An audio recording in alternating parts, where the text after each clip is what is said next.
Om Shanno Mitrasham Varunaha Shanno Bhavatvaryama Shanna Indro Brihaspatihi Shanno Vishnururukramaha Namo Brahmane Namaste Vayo Tvameva Pratyaksham Brahmasi Tvameva Pratyaksham Brahma vadishyami Ghrutam vadishyami Satyam vadishyami Tanmamavatu Tadbhaktaramavatu Avatu mam Avatu bhaktaram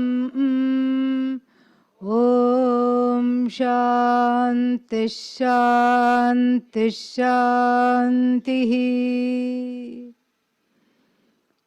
We have seen that as long as there is Vishaya, Vishayi Vibhaga, meaning subject, object, division, there will be Ananda Taratamya. Taratamya means a comparative increase, Utkarsha, increase in Ananda, as long as there is a division between the subject and the object.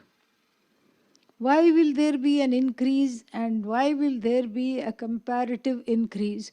Because, as we have seen, for the happiness or Ananda to be experienced as something which is Janitananda, not a name of a Swami, but the Ananda that is produced. In order to have that, then so many things have to come in place. We saw that. The Vishaya has to be there, the object has to be there, it has to be within reach, it has to be available, it should not belong to somebody else. We have seen all this. And then about the Vishayi, the person, the subject also must enjoy robust health, good digestion, especially if the Ananda is in the form of some food item. Most of the things that one likes are fried and or have too many calories. Sweet, fried and too many calories. So in order to digest all that, the health must be robust, digestion must be robust. In full health one must be, and then the physical health is not just enough. That is just one portion of this container called the upadhi. The mind and the emotions also should comply. Otherwise Ananda is not possible. So, being that there are so many factors to come into alignment to bring the Vishaya with the Vishayi, then what happens? There will always be somebody else enjoying better upadhi, better health, and therefore better Ananda. This is what the Upanishads purport is, to do this Ananda Mimamsa, otherwise it has no meaning.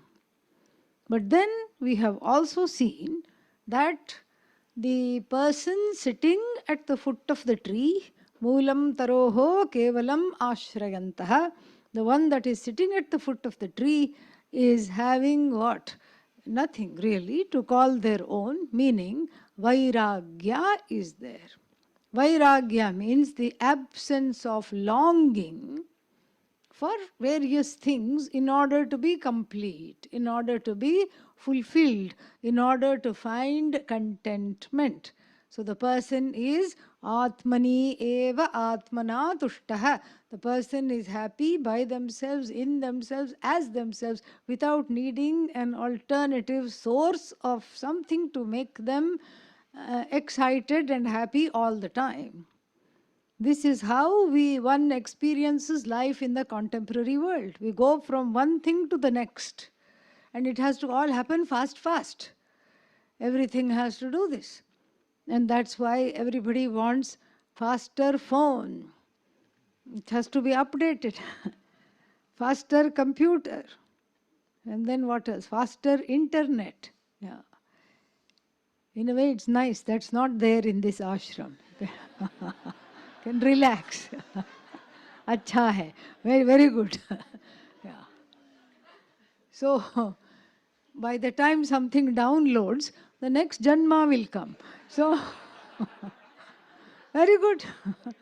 Can just relax. It makes you, not depend on things. Or even if it makes you not depend on things, you at least see how much one is dependent on things one sees. And one can let go, one can say, okay. And so this way we see how fast the world is moving, how quickly. And then this is, and then we have, what is that, what is that? 4G, and then now 5G. That's why nobody is listening to Swami G's, because everybody is into 4, 5, 6G, all these things are there. Nobody is interested in anything else. And so, therefore, this kind of a frantic search for this Ananda is what makes it very truncated, because there is just a little bit one can experience, because of the mental makeup is one of lack of vairagya. That's why Bhagavan Adi Shankara, here our link to the tradition, takes this word akamahataha. The person who is sitting under a tree has got two qualities. Adi Shankara makes it into three. What are the qualities? Shrotriya. The person has studied Vedanta very well. And then akamahataha, kamena nahataha, not hijacked by desire. The person is not wanting one more update, one more app, one more new thing, one more faster thing. Is not wanting that at all. Is contented without anything generating or anything being generated. The person is happy being themselves. So this is akamahataha. And so that person sitting under the tree, see, a tree is just a symbolism, like not having even a roof over the head. That is the idea. Not even saying, I have this is my home, even that is not there. Wherever the person goes, the person is contented and does not need a lot. This is the person who is enjoying all the levels, the taratamya, the various comparative, superlative, all kinds of ananda. This person sitting here without changing the upadhi, without having fine-tuned ears like we saw in the morning, the Manushya Gandharva, the one who is very, very clear about music, will correct even the best of musicians, because their Shruti means the swara, that didn't help. Swara, what is that? Pitch. They are pitch perfect. So this is what is Manushya Gandharva, and the Manushya Gandharva enjoys 100 times the unit of 1 unit of human Ananda. We also saw how the human Ananda is set up.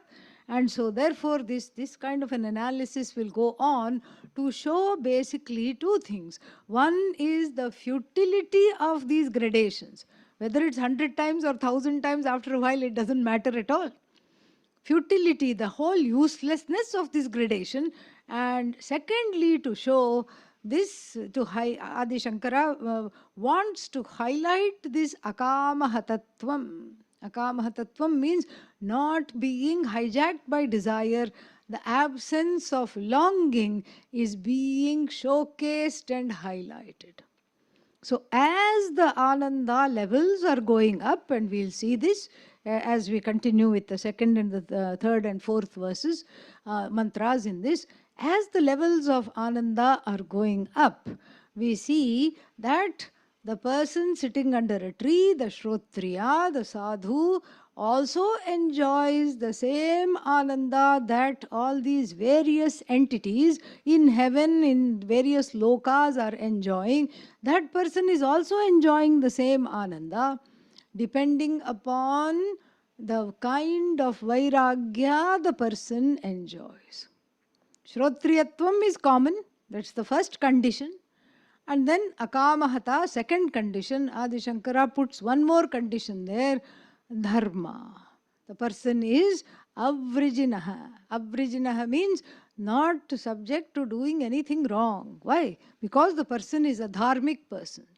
So these two conditions are common because we saw in the first setup, yuva and sadhu. Sadhu means is not doing anything wrong. And adhyayakaha, shrotriyaha, that has come, the person is well studied, the person is not doing anything wrong, dharmic person.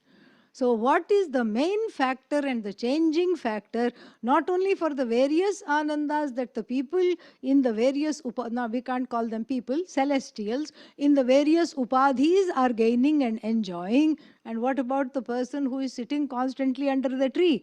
That person is also, as they grow in vairagya, they enjoy the various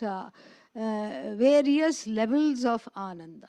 So very, very subtle analysis, and Adi Shankara goes to great lengths to show that the Shrotriyatvam means the study is the same, the person is well studied, and then what? The person is not doing anything wrong, but then what does it take to enjoy everything?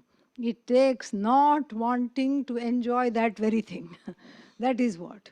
So the more one gives up, the more ananda there is. This is the general analysis of this. And of course the bhashya, the commentary is very, very elaborate, but I have just summed it up very, very briefly here. So we'll chant this. We will also chant mantra 1, even though we have done that. Mantra 1 and 2 we have done, but we will chant them, the whole thing. सैषानन्दस्य मीमागुंसा भवति सैषानन्दस्य मीमागुंसा भवति युवा स्यात् साधु युवाध्यायकः युवा स्यात् साधु युवाध्यायकः आशिष्ठो दृढिष्ठो बलिष्ठः आशिष्टो दृढिष्ठो बलिष्ठः तस्येयं पृथिवी सर्वा वित्तस्य पूर्णा स्यात् तस्येयं पृथिवी सर्वा वित्तस्य पूर्णा स्यात् स एको मानुष आनन्दः स एको मानुष आनन्दः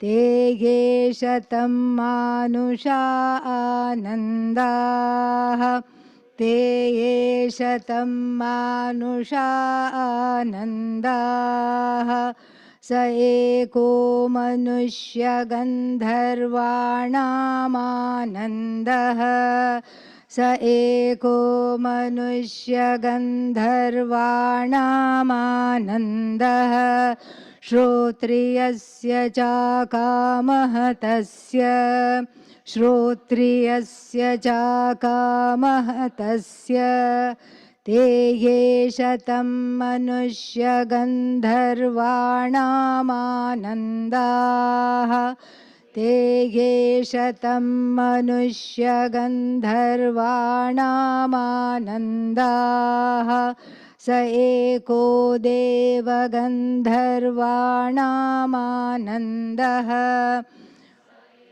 गोदेवगन्धर्वाणामानन्दः श्रोत्रियस्य चाकामः तस्य श्रोत्रियस्य चाकामः तस्य ते ये शतं देवगन्धर्वाणामानन्दाः ते ये शतं देवगन्धर्वाणामानन्दाः स एकः पितॄणां स एकः पितॄणां चिरलोकलोकानामानन्दः चिरलोकलोकानां नन्दः श्रोत्रियस्य चाकामः तस्य श्रोत्रियस्य चाकामः तस्य ते ये शतं पितॄणाम् चिरलोकलोकानामानन्दाः लोकलोकानामानन्दाः स एक आजानजानां स एक आजानजानां देवानामानन्दः देवानामानन्दः श्रोत्रियस्य चाकामः तस्य श्रोत्रियस्य चाकामः तस्य. We saw up till Deva Gandharva. So what is the difference between Manushya Gandharva and Deva Gandharva? Helpfully the commentary supplies this. Manushya Gandharva has still got a little bit of humanness in there, so they have to work hard to get the musical notes. But the Deva Gandharva also cries in tune as a baby, okay? Snores also in tune. Jatitaha, the person is Jatitaha means by birth. Appeared like that, very, very musical and not, completely pitch perfect. Did not have to learn anything, was a prodigy in music. This is Deva Gandharva. There are other such celestials, what are they called? Kinnaras, Yakshas, etc. They all come under this kind of a musical category. And it's not easy to appreciate music. Has to have a very fine tune and the desire must be there, and music doesn't mean heavy metal music, okay? That's not music. But here we talk of Shastriya music. We talk of music that has notes and ornate notes and in a certain way, and we're talking of ancient music, okay? Not just a bunch of noises. That is not music. According to Upanishad. I am not saying that. According to Upanishad's definition of music, I am simply presenting. Okay. So this is the difference between Manushya Gandharva and Deva Gandharva. Therefore, Deva Gandharva has, is Manushya Gandharva's boss, because Manushya Gandharva had to put a little effort and Deva Gandharva just was born singing. Came out of the mother's womb singing, okay? And this is just, they go there because of punya and all that. So this is just for fun, I'm saying. And so then this is and then what do? We do the mathematics again. We multiply Deva Gandharva's Ananda into 100. And then what do we get? Pitrunam means of the ancestors. And what are these ancestors? These ancestors have a adjective. Chiraloka lokaha. So Chiraloka lokaha means those who live for a long time without being disturbed in the loka. Our heaven is not forever. If heaven is other than you and it's forever, then that cannot be forever. Because what is forever cannot be outside of you. So our heaven is also like what? Temporary.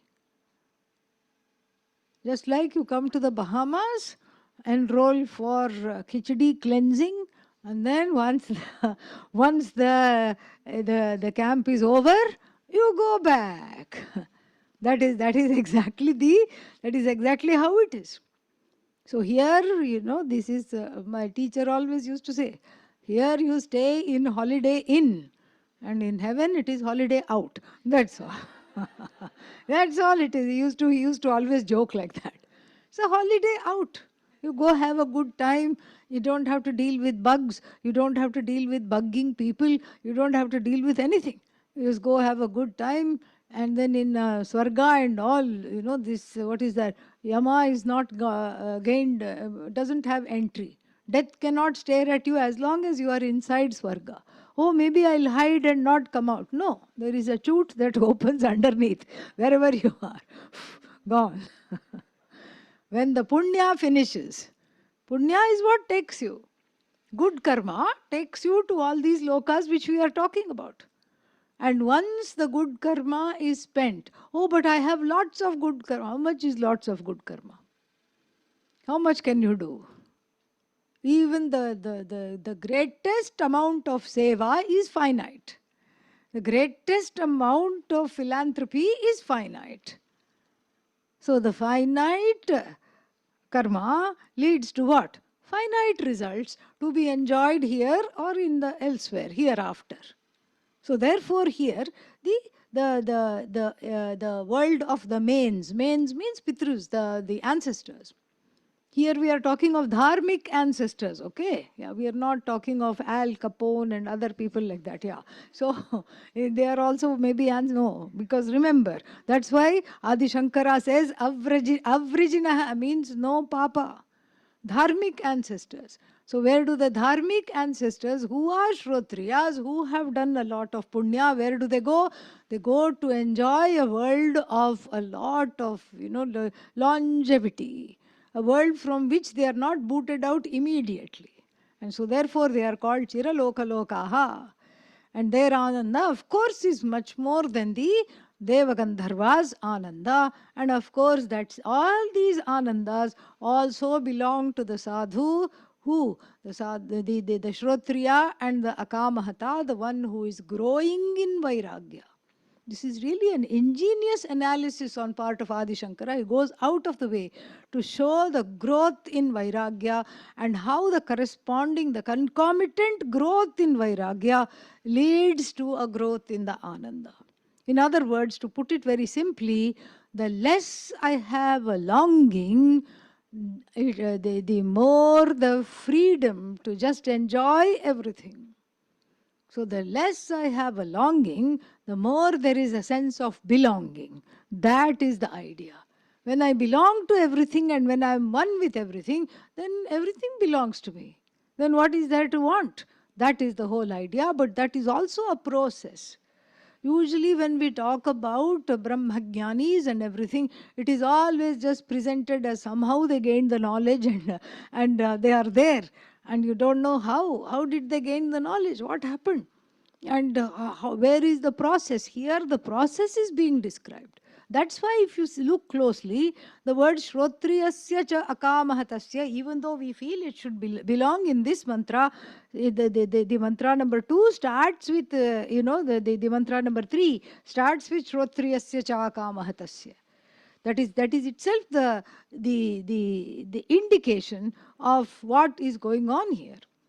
The Shrotriya is common, Avrijinaha, the one who is dharmic, is common. What is the clinching factor to enjoy greater and greater levels of Ananda is that I grow into more of a person, I grow as a person to long less and less. That is my growth. And why do I long less and less? Because as this knowledge is assimilated, as I contemplate upon this knowledge and it is assimilated, then that division between Vishaya and Vishayi, I understand, is just an appearance. Everything, Sarvam Brahma. Everything is Brahman. And so then who is the Vishaya? What is the subject? Okay, now I'll ask a series of questions. The answer for all of it is Brahman. Okay. So what is the subject? Brahman. What is the object? Brahman. What is the means of enjoying the object? Brahman. That which connects the subject and the object, which is usually a pramana, means of knowledge, what is that? Brahman. From start to finish, everything is Brahman. So what is there to want? That is the idea. But that knowledge comes only when there is Vairagya. Only when there is less and less of wanting things, less and less of addiction to various substances and various things, and addiction to people, addiction to ways of being, and not, what is that? The addiction to ragas and dveshas, not being able to let go of strong preferences and prejudices. That all, has to change in order to enjoy these various levels of Ananda. That is the purpose of this. So going further, to levels. Mantra number 3. Te ye shatamajana janam devanamanandaha sa ekah karma devanam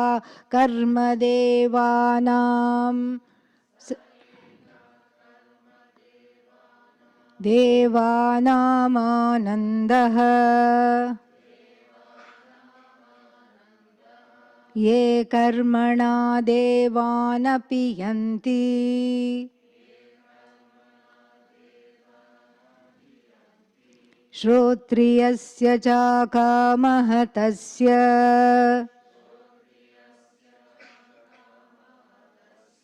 ते ये शतं कर्म देवानामानन्दाः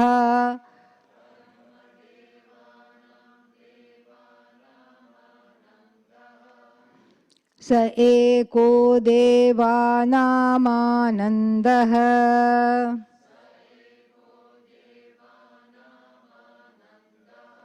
श्रोत्रियस्य च कामः तस्य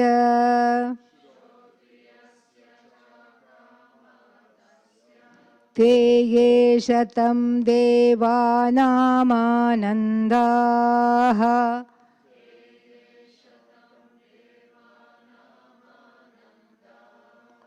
स एक इन्द्रस्यानन्दः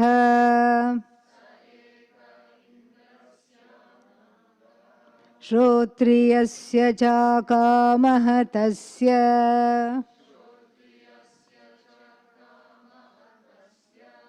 So now we find even more description of Sukshma type of celestials.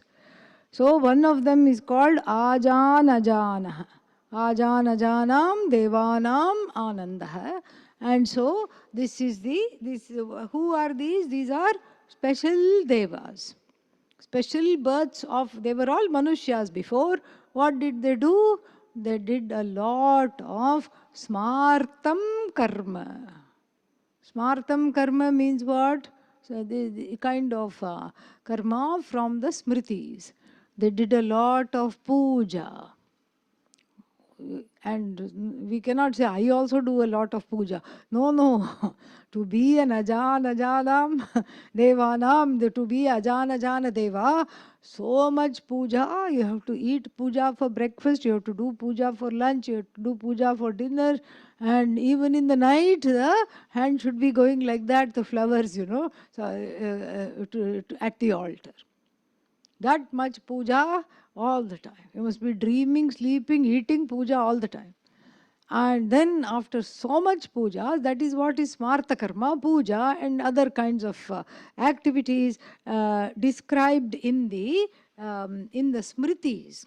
The smritis, like, we have Yajnavalkya Smriti and all these other things which are, and the sutra literature, which tells us how to lead our lives. And then, so that kind of karma they have done, and so they get this place. Ajanaja and Devas. These are Ajanajana Devas.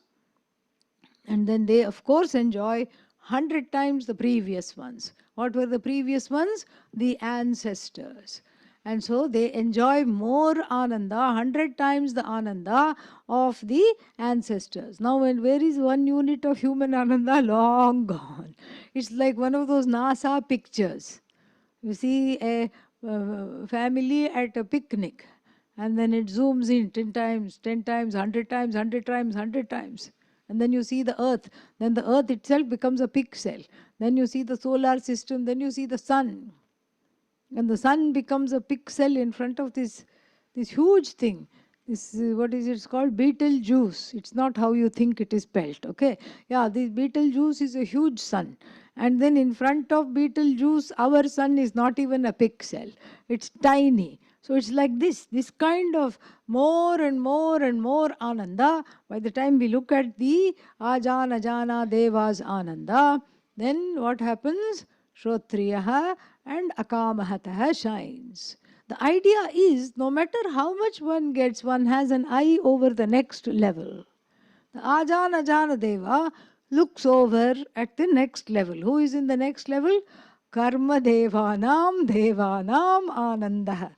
Karma Deva. Oh, that person has a bigger bungalow in heaven. Mine has only 3 rooms.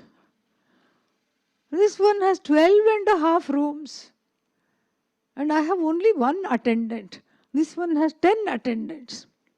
And a gardener, a big backyard, and very nice, beautiful grounds and everything. What did they do to get that? I'm no longer interested in my Ananda now. I want to peer over the fence to see what is Karma Deva, what is he doing? What is she doing? How did they get this? And then Adi Shankara helpfully tells us that the Karma Deva is the one who has not only done Smarta Karma, means the pujas, but also has done Yagadi. What is Yagadi? Yajnas. Even in sleep, going like this with the hand in the ghee. All the time doing yajna. So, yajna means it's all in the effort. To do the puja yesterday took a lot of effort. Even though we didn't put the effort, lot of people put the effort to put that huge altar, that beautiful altar, to put it up, to take it down, to keep that, everything, to keep it properly. It's very, very labor intensive. The puja itself is labor intensive. And then if you talk of yajna, we are talking 100 times more intensive. You have to have all the things. You can't suddenly get up and you can't suddenly sit and then decide, oh, I forgot the ghee. You can't suddenly go to the market. And then everything has to be sanctified and purified all the time. It has to be purified. You can't just suddenly you have to sprinkle. There are mantras for sprinkling water on each and every item. It has to be purified. It has to be worthy of worship. And then you have to look at the manual. It's called iti kartavyata. You look at the manual, and then whatever, if it says 108 bricks, you have to have 108 bricks. And then it will say, one more small fine print. What is that? Make the bricks yourself. What? Yeah. And then it will say one more fine print. May there not be any cracks in the bricks, because if it is cracked, it is not worthy of putting in the Vedi, meaning the making a fire pit. You cannot do that. And not only that, one more thing it will say, that if if the 65th brick, I keep on making brick number 1, brick number 2, brick number 3, 4, 5, 6, abba, 65 bricks I have made, 108, I'm getting there. Yippee. 65th brick developed a crack. Ayyo. What to do now? Oh, forget that. Make 65 again. No. You have to start from 1. Okay? Yeah. Anybody interested in becoming a Karma Deva in the next life? Yeah, raise your hands. Yeah. Very difficult. Then after making 108, and then there is all these things you have to do, and the yajna is usually not complete without what is called upasana. Upasana means some kind of a guided meditation, a visualization of certain things, and all this is called upasana. You have to visualize the devata, you have to visualize the deity, you have to visualize it in a certain way. Or sometimes there is a sun visualization, you have to worship Bhagavan in the form of the sun. All these things, there is all these things. Everything has to be followed, and those that have done it perfectly, without saying, oh, I can skip this step, it doesn't matter. Or I don't have this particular flower, I don't have this particular fruit. No one will notice. Somebody is noticing, obviously, because that's why one is looking over the fence to look at the Karma Devasa, because I didn't make it there. That's why I'm looking over the fence and looking at their lavish lifestyle and enjoying 100 times more Ananda than me. So this is Karma Devanam Anandaha. And there is a little note there. Ye karmana devan apiyanti. It has two meanings. Very beautiful. One is those who have won over the status of the won over the devas, but because and they have gained the status of the devas because they have done so much homas. They have done a lot of homa, and so therefore they have gained the status of devas. Another meaning is, even after going so high, what is their job? Their job is to bring chai to the other devas. Karmana devan apiyanti, those who serve the devas. They are chai walas in heaven. Okay, yeah. So this is all just pointed out. This is all a khandanam, a kind of what is that? A kind of a satire over this Ananda. How much more you want? How far will you go? Let us see how far we can go. So we saw, then we saw that these karma devas, then what happens? Then the same Ananda comes to the Shrotriya who is not hijacked by desires.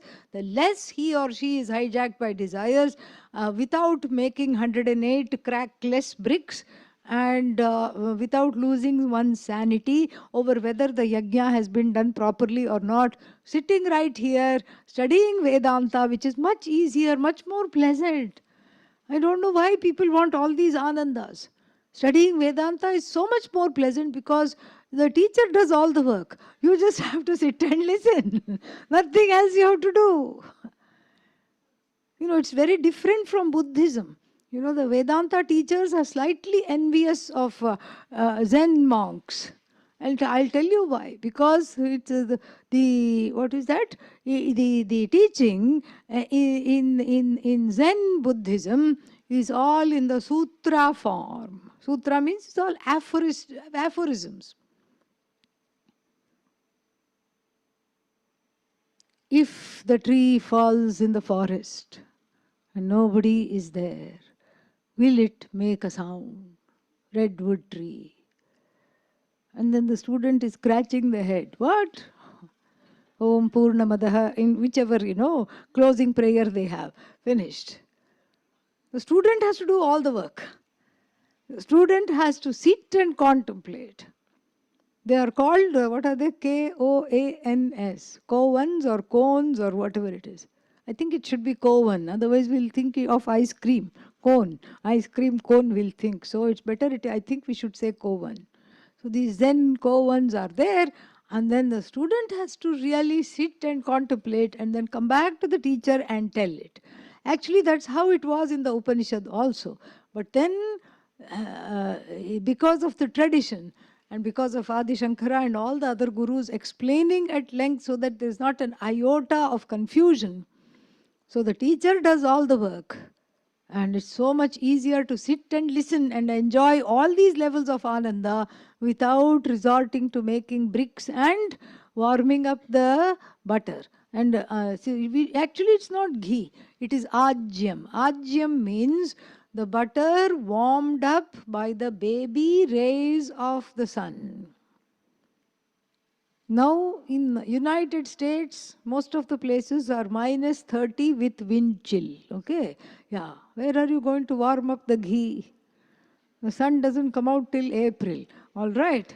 In certain parts of Europe, Northern Europe, etc. No homa till April, you cannot say. Because the Karma Deva has got this position for doing daily homa, which is called Agnihotra. And then you say, oh, Agnihotra is easy, only 2 offerings. Yeah, 2 offerings, but it has to be done 2 times a day. Yeah, little inconvenient, but I think I can do it. Well, Agnihotra is incomplete without a full moon ritual. Oh, okay. What do I have to do? Every 15 days you have to do some offerings and another homa, satellite homa. And then what? Agnihotra is incomplete without the new moon ritual. And then it goes on and on. They are all satellites. You just Agnihotra, it's not just as innocent as it sounds. It's it's all set up to give it up. The whole first portion of the Veda is set up to give it up. to really just get bored of it and say, I just cannot do this. Is there another way? Yes, there is. Sit and listen. That's all one has to do. And so the Karma Devas are highly regarded for two reasons. One is because they have done Upasana, meditation, and they have also done all the yajnas, just the textbook, what is that called, A plus student. Never made a mistake in anything. Infallible they have been in their application of the instructions of the yajna, etc., etc. They have done such tremendous hard work. So therefore they are enjoying. And the other reason the Karma Devas are highlighted is because this is the last kind of a group Ananda. Up till now we saw Manushyas. How many Manushyas? People. So many people. Manushya Gandharvas. So many Manushya Gandharvas. And then after that, what did we see? So many Manushya Gandharvas, so many Deva Gandharvas, so many mains, ancestors. They're all in multiples. And again, the Ananda is less because, my Ananda should be only my Ananda, I feel. If other people are also enjoying it, its premium becomes less. Ajana Jana Devas, again many. It's all in plural. And then these fellows, Karma Devas, also many, again in plural. Now the last mantra, I think it's the last mantra, yes? Yeah. So the last mantra, everything is now in singular, not in plural. This itself should tell us that we are going on a subtle level. Because now we are talking of what?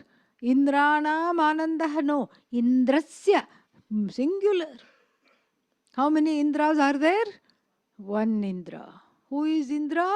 The boss of the Karma Deva, the boss of the Manushya Gandharva, the boss of the Deva Gandharva, the boss of the mains, the Pitrus, the ruler of heaven. Only one. And so this is the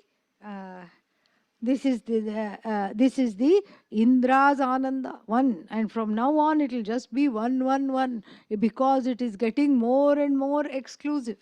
It's like the tiers in the frequent flyer program of the airlines. Yeah. And they have one, what is that called? Level, silver. Silver doesn't mean anything, okay? Yeah.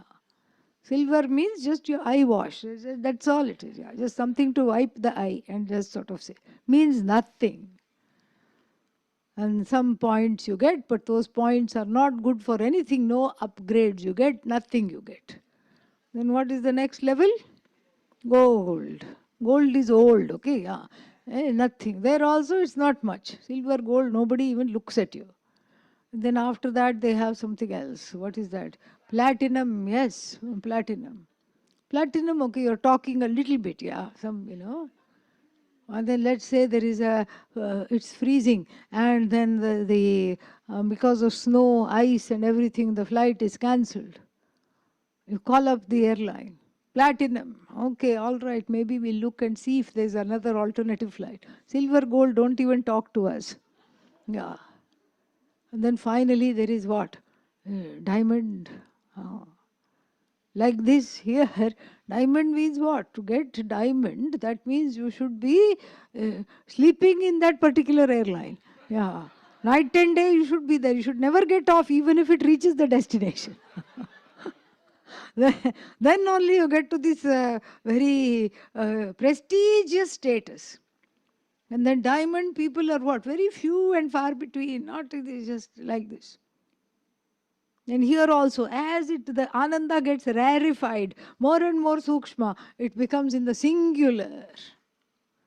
And so, one Indra. But then, who else is enjoying this Ananda? The sadhu under the tree, who has now honed in the Vairagya more and more Vairagya, more letting go, more growth, more contentment. Because I am not a slave of objects, situations, people and things. That is the freedom. And very interestingly, the less I want something, the more it comes to me. The more I want it, the more elusive it is. And so now let us see the singular Anandas, these diamond status people, what do they enjoy? ते ये शतमिन्द्रस्यानन्दाः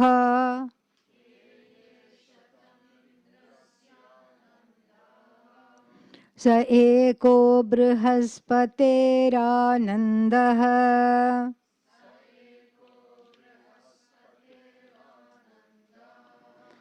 श्रोत्रियस्य चाकामः तस्य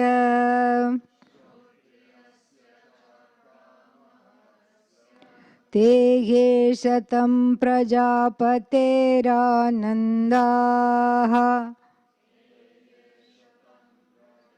पतेरानन्दाः स एको ब्रह्मण आनन्दः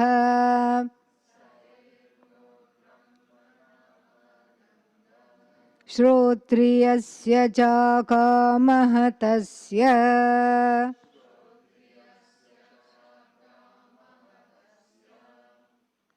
So Indra is, Indra's Ananda is very, very big simply because he's a boss. He's the boss of all these fellows we have discussed, and he just has to just look at things and everything happens. Doesn't have to waste any effort and gets a lot, gets 100 times. Here again, the 100,000 doesn't make any difference. 100 times the Karma Devas Ananda.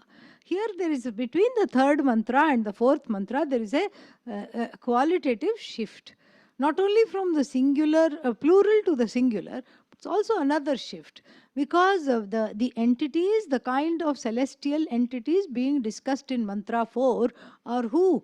They are all jnanis. Yeah. They are all enlightened to their nature. They are no longer ignorant of their nature. And then, why are they being discussed? To show that the greatest of Ananda to experience, one must know one's nature. So Indra is presented as a student in many Upanishads. And after reading 2-3 Upanishads and seeing him student everywhere, he's a student in the Kena Upanishad, he's a student in the 8th chapter of the Chandogya Upanishad. You think, okay, maybe he failed the Vedanta class, but that's not the idea.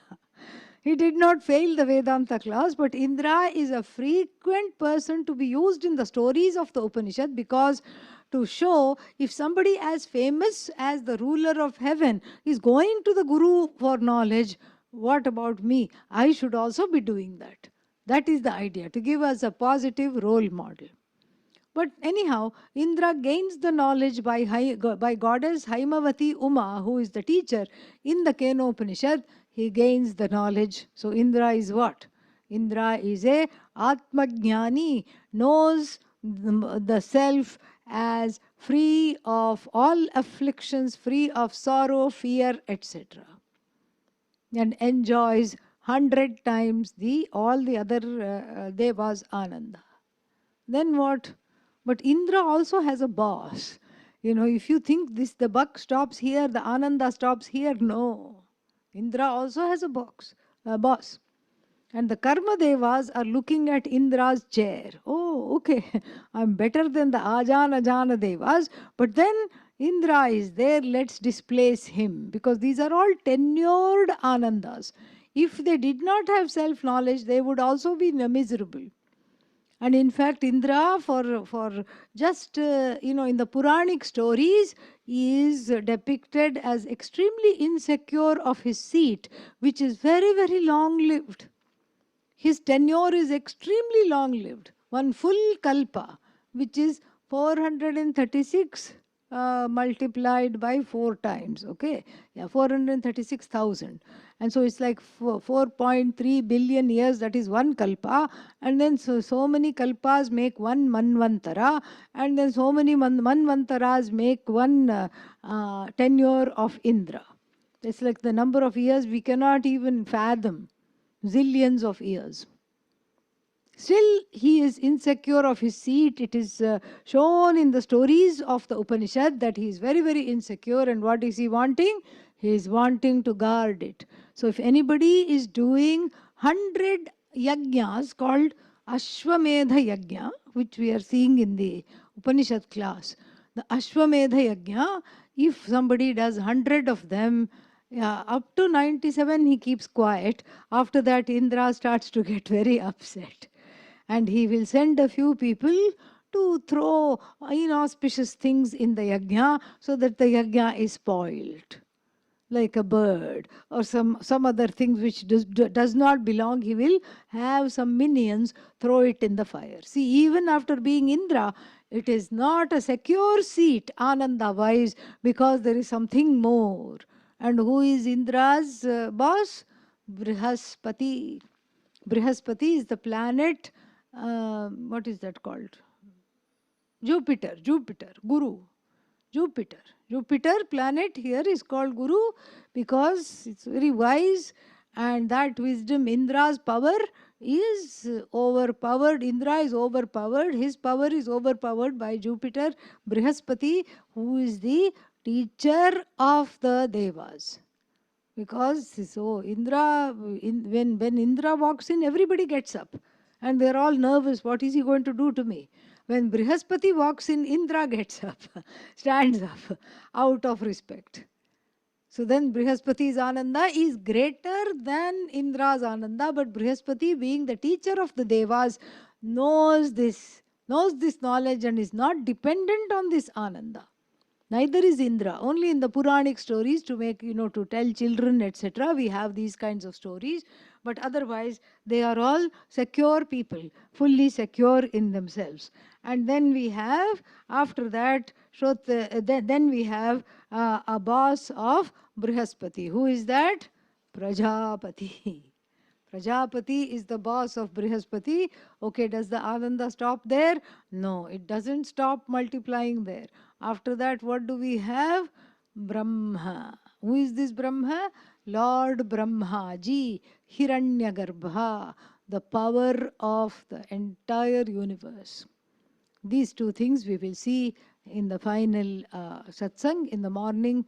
And then I don't know if the people who asked for practical tips are still here. And if you still want the practical tips, let me know, and then we will address that as well tomorrow.